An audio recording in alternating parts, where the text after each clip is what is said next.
Hello lovely people, how are you all doing today? I hope you are well, you look fabulous. I'm okay, I'm perfectly okay. I'm at home, which is planned, because it might be a rain day, it might not, but never mind what the weather does, I need a day at home, all sorts of little bits and bobs to do. Now, excuse me, I'm just going to talk about the weather for a minute because, well, firstly, I'm British. It's in our DNA to talk about the weather. Secondly, I'm a gardener and that influences. But also, I think I'm going to talk about SAD in a moment. No, I'll talk about it now. SAD, as in seasonal affective disorder. I've touched on it a little bit in the past, not a huge amount, but yeah, I've touched on it as much to say I definitely seem to suffer from it with it. You know, my mood is always at its lowest in the winter and at its best in the summer.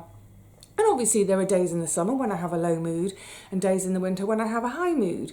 But sort of as an average across the seasons, winter, summer.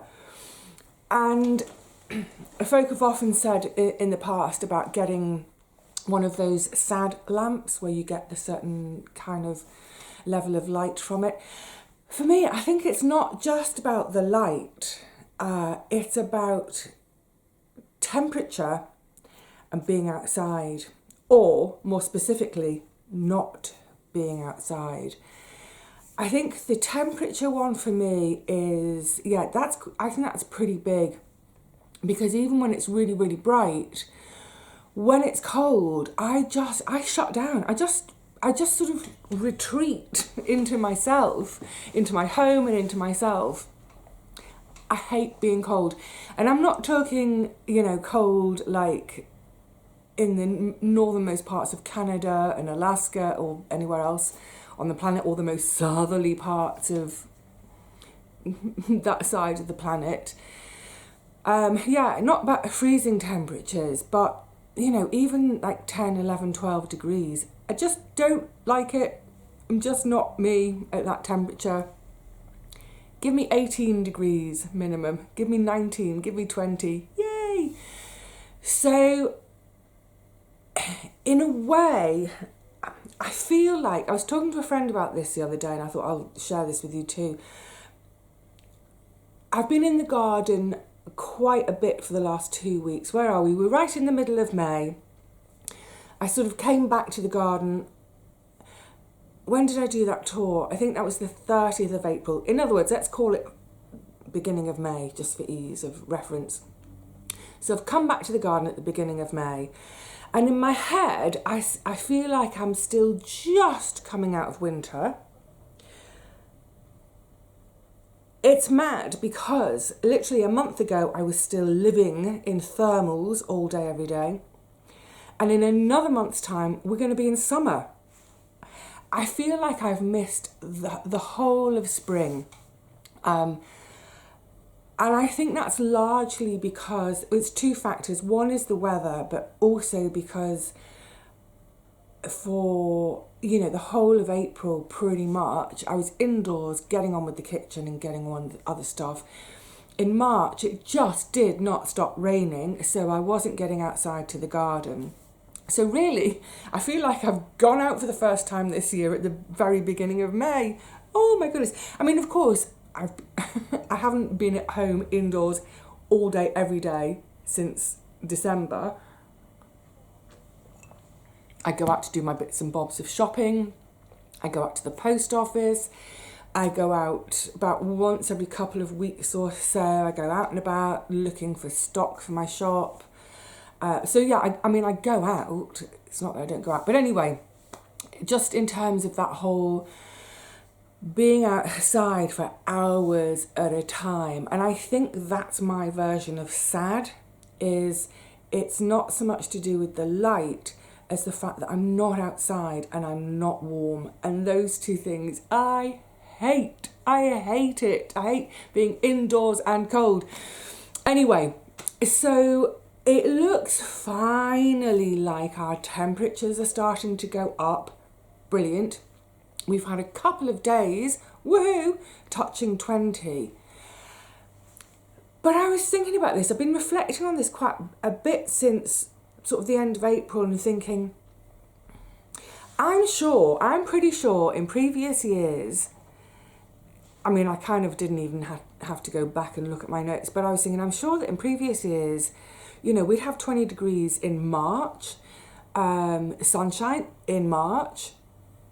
I'm sure we're about 2 months late. So I went and looked at some old photographs, gardening photographs.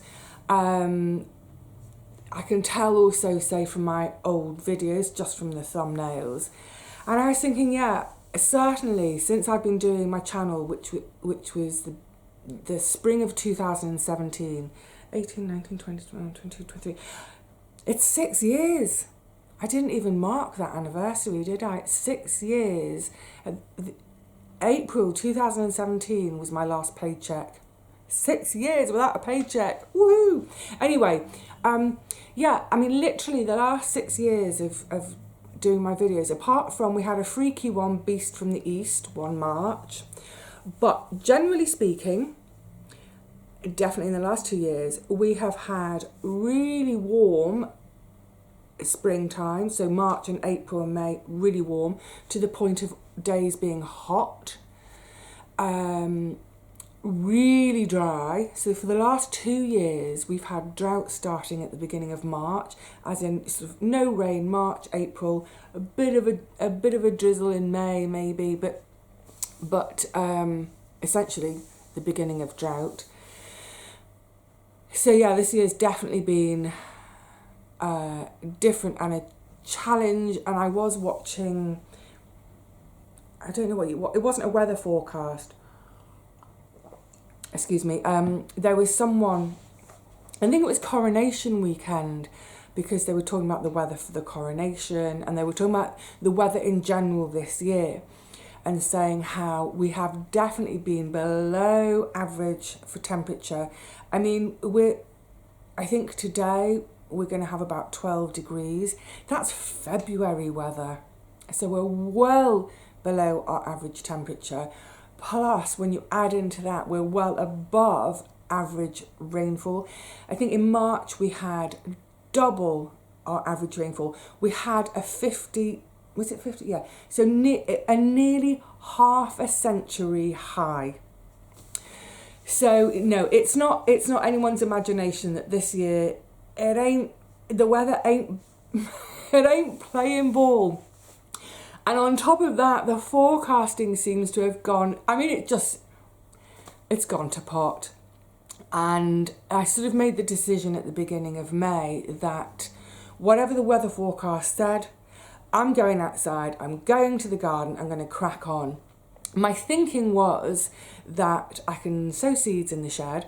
I can also, it did take a whole morning, sort the shed out. What a stinky mess. So I can always do something in the shed, and then if there is, you know, sort of a brief window of no rain, even if it's a 15-minute window of no rain, I can dash out and do something in the garden.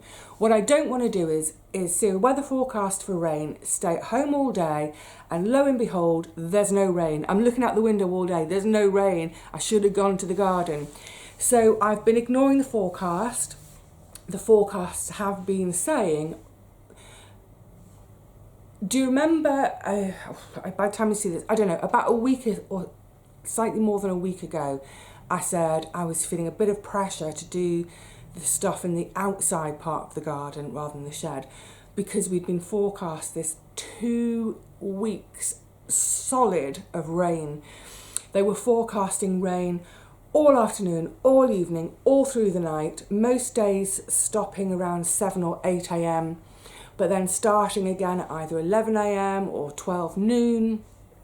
So it looked like for most days there was going to be that sort of 4 or 5 hour window of no rain, starting at about 7, starting at about 7 a.m. 2 solid weeks of rain. So I'd made the decision that even though I hate mornings, I'm so rubbish with the morning, it's like, right, come on, Vivi, get up, get going, get at 'em. Try and get to the garden by 9 o'clock, which I know that doesn't sound too early, but to get to the garden for 9 o'clock usually means I've got up at about 6:30.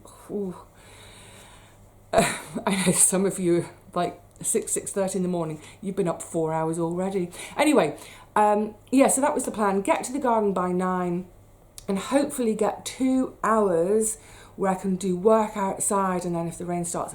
But for once, the weather forecast being wrong has acted in my favour, because I think most days I've left the garden, I think sort of 2, 3 o'clock at the latest, and I haven't got wet once. So the rain has come, but it's come much later in the afternoon and then overnight, which is kind of it's kind of the best when you're a gardener, isn't it? Have rain overnight, the rain is doing a lot of work for us, don't have to do any watering, hallelujah, but dry in the day. Anyway, so, excuse me, it's a schnozzle. Yeah, it's been, I think it's just been weird, and I think if you are someone who suffers with SAD, you may also be really feeling it this year, because I do think, coming back to that original point about SAD, that I know a lot of folk focus on the light aspect of it, but there's probably, I think, a lot of you who are like me, that it's not so much the light as the temperature and the ability to be outside for great chunks of time at a time. Put it this way, I am delighted. I'm so happy to be back in the garden. I'm getting a bit of colour in my cheeks again. I mean, honestly, I was looking like one of Casper's relatives. I was so pale. Oh, I don't suit pale. Anyway, yeah, so back on with things out there in full swing-ish. Progress is slow, but it is progress, and I keep saying to myself, you know, so long as you get the sowing done, as in the sowing of seeds, not the needle and thread sewing, so long as you get the sewing done, you can just progress at whatever speed with all the other stuff. But I would like to, by the end of May, I would like to say, right, the garden is done, as in everything is weeded, the beds are prepped, all the sowing has been done. There'll still be things to do like planting, but the sowing is done, the structures are up, it's tidy again after winter. I'm back on top of my kind of trimming and trimming routine, all that. I want it done so that as we go into June and beyond, I can scale it back to, say, a couple of visits per week for the work, and 1 or 2 visits a week for just enjoying being out there, just chilling, and maybe take some needle and thread sewing with me. But yeah, so I can take my foot off the pedal and get on with things at home again. There's quite a lot of jobs to do at home.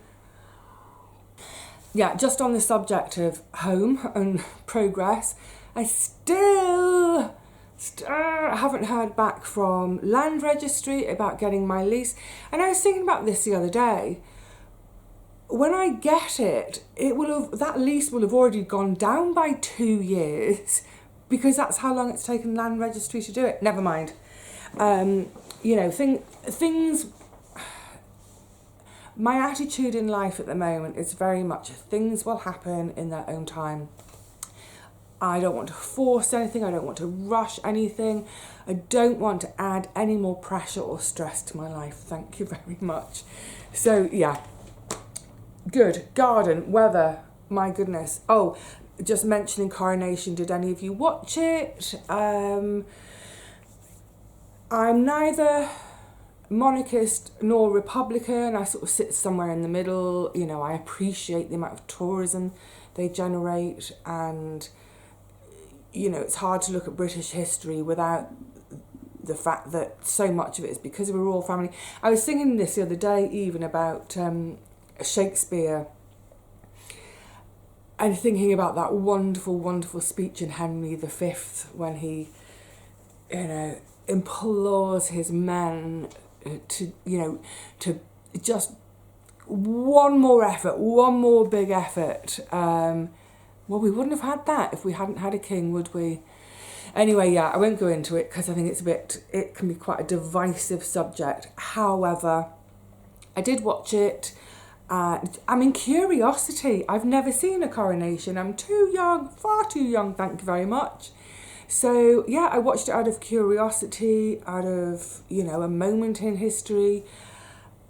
I thought the music was gorgeous. I mean, I love music anyway. Before he arrived and they started getting on with putting his magic hat on, there was a moment where they were playing Holst's Mars from Holst's Planets. It's my favourite of all the planets. Not as in, like, my favourite planet, of all the pieces of music. Its subtitle is Bringer of Jollity. Mars, Bringer of Jollity. And it really is a piece of music which gets me really, really jolly. It was used in a show I was in once. So when my character was doing, I won't go into it, but was doing her thing, that was the music that was playing. So I have the association with that performance of that time, and I loved that show. Anyway, so I loved the music. There was a moment, there was a tiny a cappella group. I think there were about 8 of them. I think 5 women and 3 guys. A cappella singing a sort of a hallelujah. I think hallelujah was the only word they sang. But it was so gorgeous and joyful and uplifting. And I was thinking, if I could find a video clip of that, I want to have it on my computer so that, going back to this whole winter sad thing, if I'm having a really down day, I can just play them. Oh, it was gorgeous. They were in a sort of little circle. It's hard to describe if you didn't see it, but, Westminster Abbey, it's a huge, huge abbey, cathedral, vast. And so to just have these 8 people in a circle facing in, almost sort of singing to each other, it felt incredibly intimate and special. It was just beautiful. So yeah, I enjoyed the music very much. I think, look, we do pomp very well in the UK.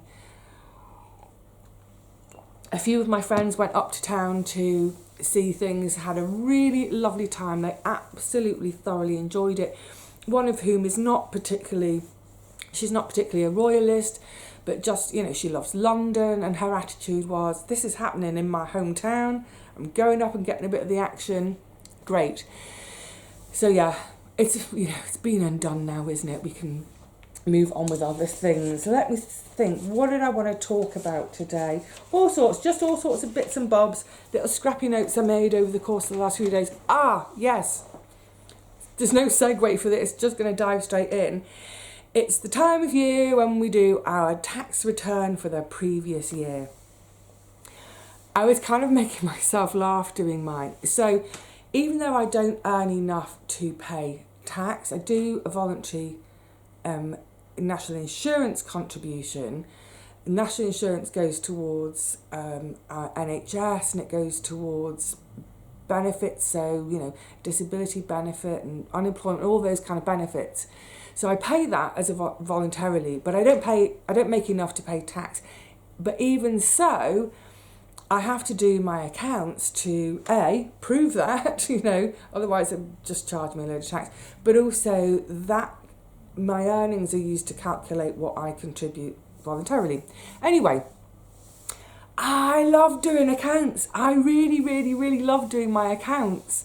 I think people are just one or the other, aren't they? I think you either, or maybe there's a great tranche in the middle of people who I don't mind it. I'm not scared of it, but it's boring and I'd rather be doing something else. Maybe that's the chunk in the middle. And then over here, there are the people who are terrified because they hate numbers. And I'm on this other extreme. I love numbers, I love maths, I blooming love doing my accounts. And I find it, you know, it's so easy these days because everything's online, but I do my accounts at the end of every month anyway. So because I've got all sorts of little teeny tiny income streams, sometimes nothing comes in from one of those streams, sometimes a whole chunk comes in from that stream and way less from that stream, whatever. So I keep on top of it. I do it every month. And that's just part of really good budgeting as well. And I think if you're living a really frugal existence, for whatever reason, whether it's because you don't actually have much money or because you're saving for something massive, like a deposit on a house or a really special holiday, whatever it is, you know, being frugal really needs you to sort of be on top of your accounts and your budgeting. So yeah, I do all that every month, no problem. And then at the end of the year, it's all done online these days. So I fill in my end of year assessment where I do my accounts longhand, pencil and paper. I like that. I am old school. I like doing pencil and paper, but then I also put them onto an Excel spreadsheet. And the great thing about doing the Excel is, of course, it checks my longhand maths, because on the spreadsheet all the cells have got formula in them that do the adding and subtracting, what have you. So it's all there. It's dead easy at the end of the year to just go, well, that's that figure, put it here, that's that figure, put it here. And before you press next and you go to the next page, and if you've done a box wrong or you haven't filled a box in that you needed to, it tells you. So unlike, doing a tax return on paper like it was in the old days, 10 years ago, if you filled it out incorrectly, they'd send it back to you through the post and you have to do it again. And I mean, that could go on a couple of times, whereas at least doing it online, you get an immediate red box to say you've done it wrong, do it again. And this is what made me chuckle, the whole time I was doing it, I have a kind of this sort of weird nervousness about it, because not because there's anything dishonest in what I'm doing. Of course, I'm way, way, way too much of a nerdy rule girl when it comes to things like this. I'm properly like, yes sir, yes sir, yes sir, I'll do it.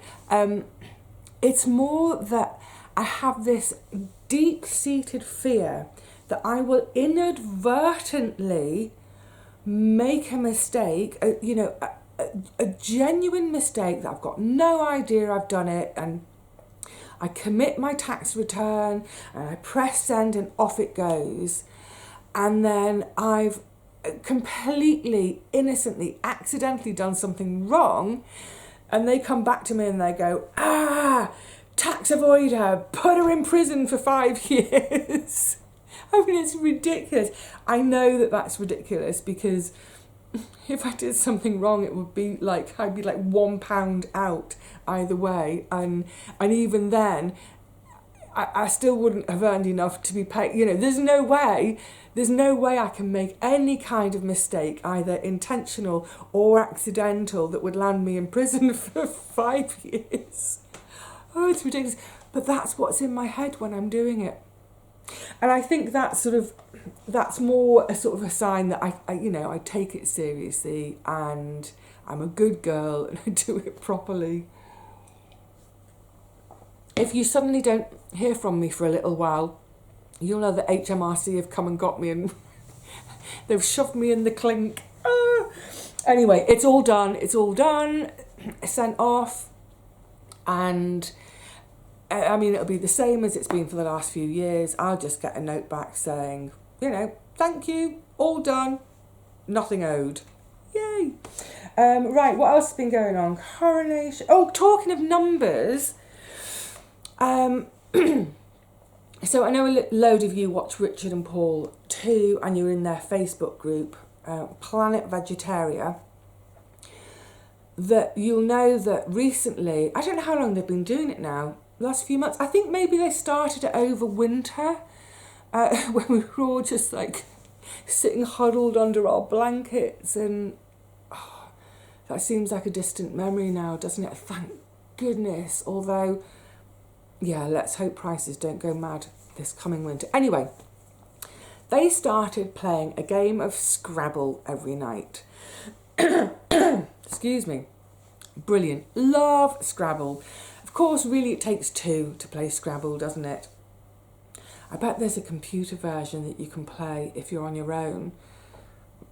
Don't like playing games on computers, more of that in a second. Anyway, they've been playing Scrabble.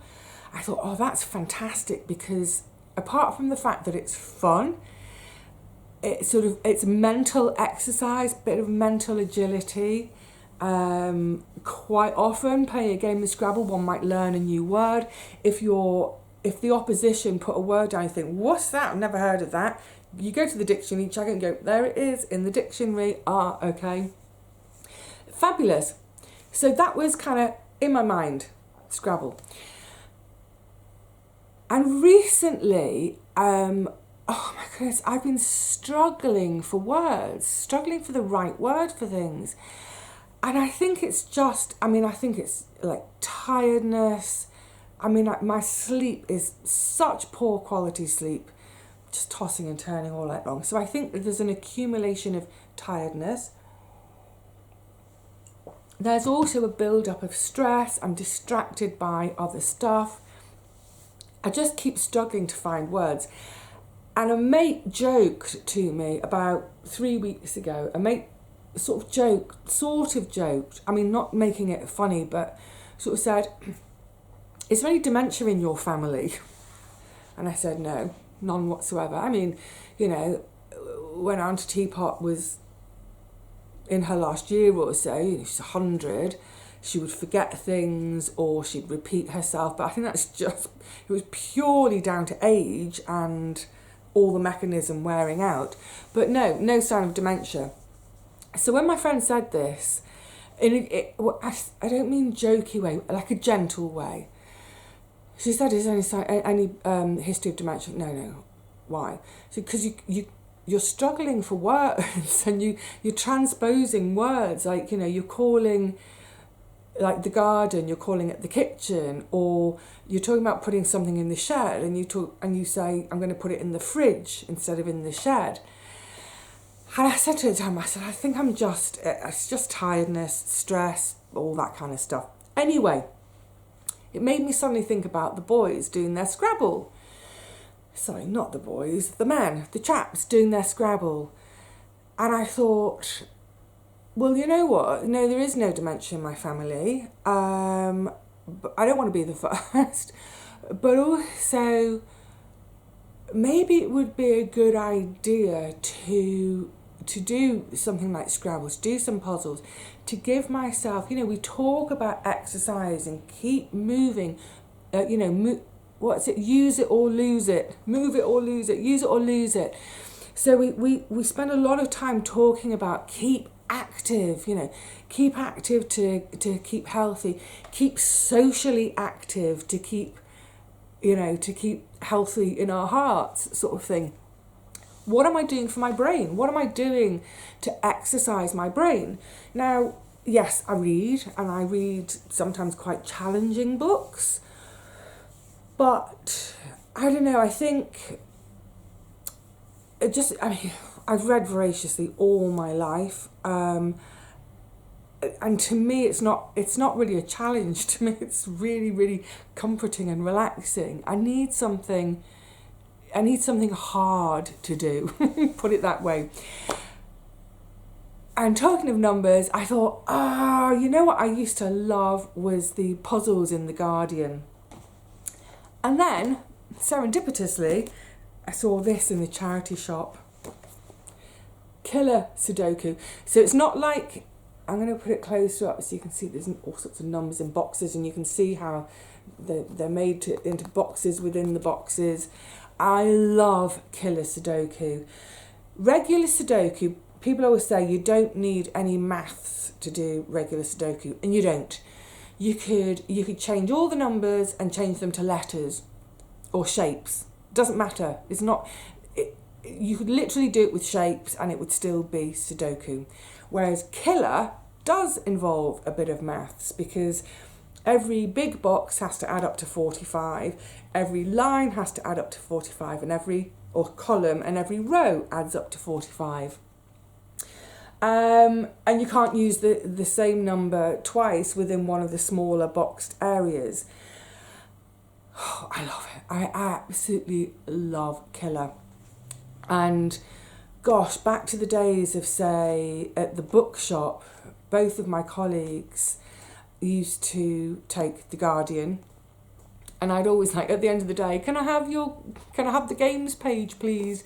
So I'd do the Sudoku, the Killer, and I can't remember what it's called, but like Fakuri. It's another one that's greater than or you've got the greater than or less than symbol next to boxes. You get like one number, but the rest of the boxes are blank, so you have to work. Anyway, I won't go on one. I used to love that. Get their paper at the end of the day, and then on my commute home, the train coming home used to take, it's about 22, 23 minutes to come home. So across those 22, 23 minutes, I do the 3 number puzzles in The Guardian. And sometimes if I went through the number puzzles really quickly, I'd have a go at the crossword if the guys at work hadn't done it. Loved it. So I thought, brilliant. The only thing is, 2 things. All bar 2 puzzles were too easy.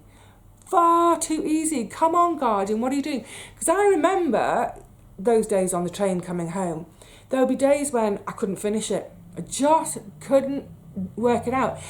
And I'd take it with me off the train, bring it home, have my bath later on. I'd be having a bath for half an hour. I'd have it in the bath with me. Still couldn't finish it. No, can't do it. Too hard.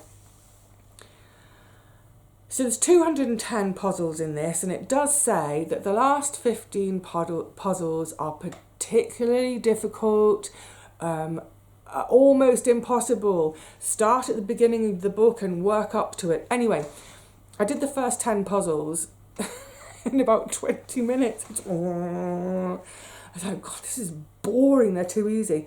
I'll start at the back of the book. Still too easy. Like I say though, there were 2 which were real humdingers, and each one took me about 45 minutes to complete. And that's exactly what I'm looking for this brain exercise thing. If I could have one of those humdingers every day, I mean, 45 minutes is quite a chunk of time, isn't it? But you know, at the end of the day, at bedtime, that's great brain exercise, isn't it? Anyway, so I'm really disappointed. I've done it. I've finished it. Finished the whole book in over the last sort of 2 or 3 weeks or so. Oh, and the other thing I'd forgotten, I don't want it in book form again. My God, it's addictive. I finish one puzzle and I think, I'll just do one more. I'll just do one more. I'll just do one more. It's 2 o'clock in the morning. It's like reading. It's like, Vivi, turn the light off. It's getting late. Anyway, it was fun. It was fun. It was fun to reacquaint myself with Killer Sudoku, but it just was not hard enough. So actually, I was talking about this with Richard and Paul the other day. We had a nice little video chat. We really need to get together again soon. I hope we can. Once their house is on the market and there's nothing more they can do in that way, and they need to have a visit to see Paul's mum. But once that's happened, hopefully we can have a get together. Anyway, we were chatting, video chatting, and I was telling them about this. And they said, well, why don't I go online? Because there's tons of puzzles, probably from The Guardian, but probably from all the other newspapers too. And yes, yeah, I'm sure that's a possibility. It's just that I don't want to do it online. Partly I think that kind of whole, is it called blue screen light? I'm not sure. But that light that makes our brains wake up at night. So that's one reason, but also, you know, when it's sort of 11 o'clock in the evening and it's raining and that sound of the rain on the roof and everything's dark except for I've got my little work light over my shoulder. So I'm sitting in that lovely pool of light, feeling cosy and listening to the rain and doing my puzzle. That's what I want. I don't want to be turning the computer on. And anyway, but I will maybe look online, puzzles online, but I will certainly keep an eye out in the charity shop. I'm going to mention it to them actually, to say, if you get any puzzle books in, can you keep them for me, please? And I'll have a look when I'm next in. The other thing is, I think, I will double check, but I think I've got 2 friends who still take a newspaper, as in physically take a newspaper each day. So I'll check with them, and if they still do, I might say to them, would you mind saving the puzzle page for me? I'll come round and I'll just grab the puzzle page. One of my friends that I'm thinking of, they actually take the Times, and the other one takes the Guardian. So different puzzles. Woohoo! Anyway, it's good to, it's good to keep our brains active. Keep our brains, and it's not just, I think it's like thinking of it as a muscle, isn't it? Is to keep putting that muscle under strain, keep making it work hard to keep it strong, in the same way that we do with the muscles in our body. We'll see. I thoroughly enjoyed it. Right, what else? Oh my goodness. Time. I'm going to do the same thing again. I'm going to not get to this thing about islands and the book and it. Just flicking back to the garden again momentarily. I'm hoping to sow extra calendula this year, because as the years have gone on, and I've been making my calendula balm, and I gift it to folk, and so over the years, my list of clients, they're not paying for it, but they become clients because they say, oh, you know that balm, it was brilliant. Do you have any more? I'll pay for it. I'll pay you. So I was saying the other day about how my friend who had the little boy just before Christmas, I gave the patchwork heart for the mobile stuff with lavender, and I gave her some calendula balm. I saw her again recently. I was coming up the road. She was on the other side, and I just heard Vivi shouted out, and she's there with her mum and the bubs. Anyway, she said, I was like, what? She said, have you got any more bum balm? I went, bum balm, what? So you've got any more bum balm? I said, what? She was saying bum balm because it's for the baby's bum. It's in terms of sort of nappy rash, and just not even to treat nappy rash, but as a preventative. So at each nappy change, the tiniest smear, it goes a long way. Tiniest smear of bum balm. Let's just be clear, I'm talking about balm smears. Goes such a long way. And she said, I absolutely love it. His skin is immaculate. Have you got any more? So I think I've got 2 of the small, they're in there actually, I think I've got 2 of the very small pots that I make for lip balm. And if you're using it as lip balm, one of those little pots, gosh, it lasts a year. But yeah, so I will hand those over to her as bum balm. She's rebranded. Anyway, she's saying, have you got any more? I'll pay. So I'm going to grow loads more calendula this year, hopefully. A lot more. And stay on top of harvesting, because the more I harvest, the more flowers the plants will send up. Every time I nick one of the flowers, the plant's like, hang on, we put that flower out to make seed and now it's gone. Oh, we need to put another one out. We need to make seed. So yeah, hoping to make loads and loads and loads of, make loads and loads of flowers and make loads and loads of balm. And I think with friends, because I've got about 4 of them now who are regularly asking, and they say, I'll pay. I think what I will do is, I'm a bit like, about being paid, but what I'll say is, okay, this is what the ingredients cost. So if you want to cover the cost of the ingredients, great, otherwise have it. But yeah, I've got orders for balm, orders for this, that and the other. Talking of orders, you know what, hang on, I need to go and get more water. I thought I'd be more elegant today and have it in a cup. And that's why I hate using a cup, is because it runs out so quickly. Let me just grab some more water. Oh my goodness, I've just looked at the time. I have been talking for long enough. So I think I'll tell you about my grr moment in, you know what I'll do? I'll make another video in a minute, because I still haven't got around to telling you what I wanted to say about islands. There's that book. Oh, talking of books, can you see it over my shoulder? This book, Norwegian Wood, Chopping, Stacking and Drying Wood. What a niche book.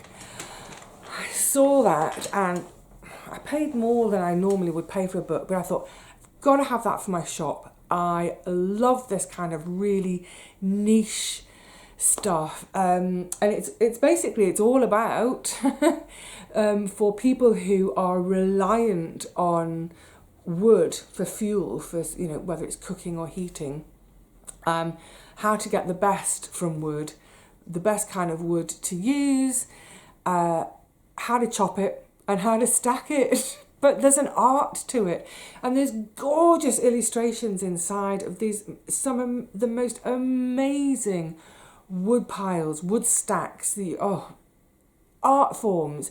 They look like they could have been made by Andy Goldsworthy. Do you remember Andy Goldsworthy? He's a British artist. Is there one I can reach? Yeah. Hold on a second. He's a British artist. Some of you may be familiar with his work for this sort of thing. What is it? His books, Stone, Wood. I can't remember. There was another one. But yeah, these. Let me find a gorgeous one. I mean, they're all gorgeous. I love his work. Absolutely adore it. I want to find the one where it's a dry stone wall that snakes. It might not be this book. This is one of his early ones, but I'll show you this because this is gorgeous. This is leaves in little puddles, rock pools. But he finds, like, so this is leaves. What's the other one? Dandelions. The one on this side is dandelions. So, yeah, I love him. I'm sure loads of you know him. There we go. Oh my goodness, this dry stone wall that snakes through the woods. Let me just see it so the light's not on it. There we go. Oh, it's just amazing. Amazing. And it goes down, here we go. It goes down at times into water. Isn't that, gorgeous. How did I just get onto Andy Goldsworthy? What on earth was I've got no idea what was I just talking about? You see, this is why I need to do exercises for my brain. I don't know why I was just talking about Andy Goldsworthy. No, it's completely gone. Never mind. Yes, so that's enough. I think that's enough. That's really alarming. I literally cannot remember what I was saying 2 seconds ago. Someone please. Oh yes, stacking wood. Thank you. Thank you, Vivi's brain. Yeah, stacking a wood stack. So it's utterly practical and necessary, life preserving in a way. But yes, it can be a thing of beauty, and it really. It's one of those books, I've bought it for the shop, I've bought it to sell it. But it's one of those books that I've sat and looked at for ages and thought, maybe I need to keep this, need to have it in my own book collection. Because it appeals to the kind of the OCD neat freak in me. It's that thing of, I don't know, people sometimes have a go at me about being neat in the garden. I don't understand that. I don't understand why people would have a go at me for being neat, tidy, well maintained and productive in my garden, and not have a go at someone who's weedy and messy and unproductive. Have a go at them, not me. The fact is, I like that combination of, yes, it can be neat and organised and tidy, but also beautiful and productive, and within the strict parameters of the lines of my paths, within that it's free and bountiful and blousy and overflowing. We can have both. We can have both in life. We can have tidy and strict and messy and blousy. But let's never judge someone for one or the other, you know. Like, imagining someone coming into your home, do you think, oh my goodness, they think it's a right mess? Or, oh my goodness, it's so minimalist, it gives me the hives. It doesn't matter. It doesn't matter what your home looks like to someone else. All that matters is that you love being in your home and it's lovely to you. That's all that matters in life, isn't it? Anyway, I think I'm going to have a quick little moment with Andy and his piles of stone. That wall that weaves through the woods, stunning. I can't remember where it is and if it's still there. It's probably in the Lake District or Northumbria somewhere. Where is it? Oh no, that's in France. Of course, it's Grisdale in Cumbria. Grisdale's very arty in Cumbria, isn't it? If you live up near Grisdale, can you tell me, does that wall still exist? Because this was published, this is a first edition, 1994. Wow, so it's 30 years ago. 30 years ago, that dry stone wall appeared in Grisdale. Yes, please, someone tell me. I might have to just go and look it up online right now. Okay, well, just digressing to Andy Goldsworthy and stacking wood in Norway, but it applies to, oh, there's Monty over that shoulder. It applies to anyone with a wood stack. All right, gorgeosities, I will see you all again really soon, I hope. Probably back in the garden. Things are moving along, and like I said, you know, hopefully by the end of May I can do a tour of the garden and it will look so different from the tour I shared with you at the beginning of May. All right, lovelies, whatever. Let's hope we all get a little bit, excuse me. It's like, it's just out of shot. I want to do that. Just top up the water. Yeah, let's hope we all get the sort of weather that we want and that would be useful to us. I'm not saying we ever get perfect weather, but you know, if you've been really, really cold, I hope it warms up a bit. If you've been really, really wet, I hope it gets a bit dry. If you've been really, really dry and you're gagging for a bit of rain, you know what? If I could put it in a parcel and send it to you, I blooming well would. Bottom line is, I hope you all, those of you who garden, I hope you get opportunities to get outside and be getting on top of yours. And the other thing, I know I've had comments and messages from quite a few folks saying, thank you for sharing the garden with us. And the fact that you're kind of starting it quite late this year, because it's giving me hope, because I'm starting mine late. So yeah, let's have a bit of that, bit of hope for all of us. And I hope that that sharing my progress with you, you know, can sort of inspire and encourage you to not give up on yours. It's too soon to give up. If I hadn't got any of this done and it was the end of July, might be thinking about giving up a bit. But no, it's too soon to give up. Let's keep at it, keep trying, and hopefully we'll have a garden this year. We'll see. All right, gorgeosities. Yeah, I'll see you again soon, probably in the garden. But until then, please look after yourselves. Take care.